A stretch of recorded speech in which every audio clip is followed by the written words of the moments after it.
Once you have a PDF, sometimes it'll be necessary to customize it. So let's review how that's done. Using the earlier example where we uploaded the condition report and the addendum S to our loop that we got from the other agent.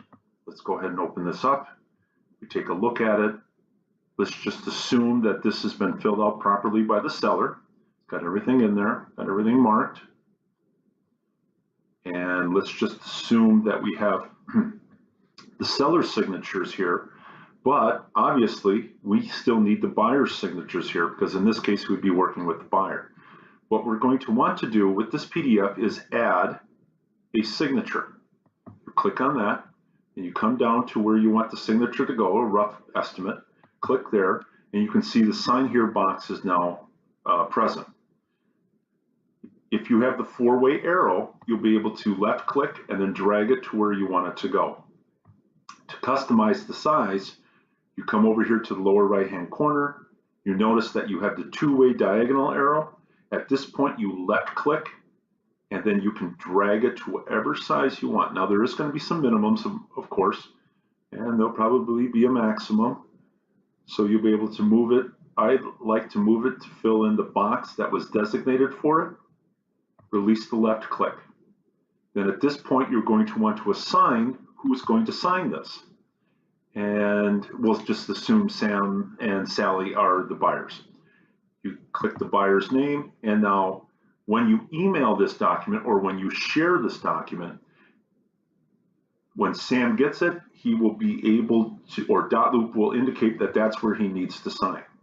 Now, if we need to add more signatures, we certainly can, and you follow the exact same procedure.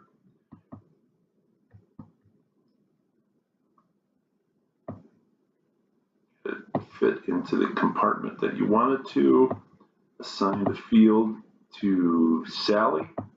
And there, now Sally will be able to assign this. So when you send this out, Sam will be assigned a spot, Sally will be able to assign the spot. Same thing happens for initials. Let's say, for example, this document needs to be initialed someplace.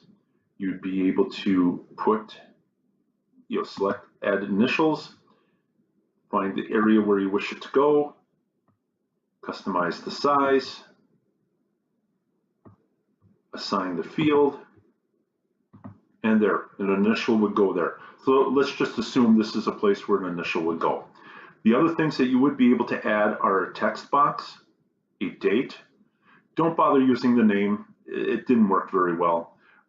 If you want to put in a checkbox someplace, you can. A radio button, you can, or a strike through. Let me show you how the strike through works.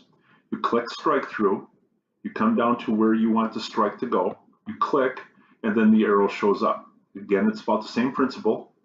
You move it to the place where you want to. But let's say, for example, in this case, we just want to strike out the word buyer. As you can see, the line is too long. So again, you do the, go to the right side, look for the two-way diagonal arrow, left click, and then you can drag that line to whatever size you need it to be. Go ahead and save the document and go ahead and share it if you need to. So that's how you go ahead and customize your PDFs.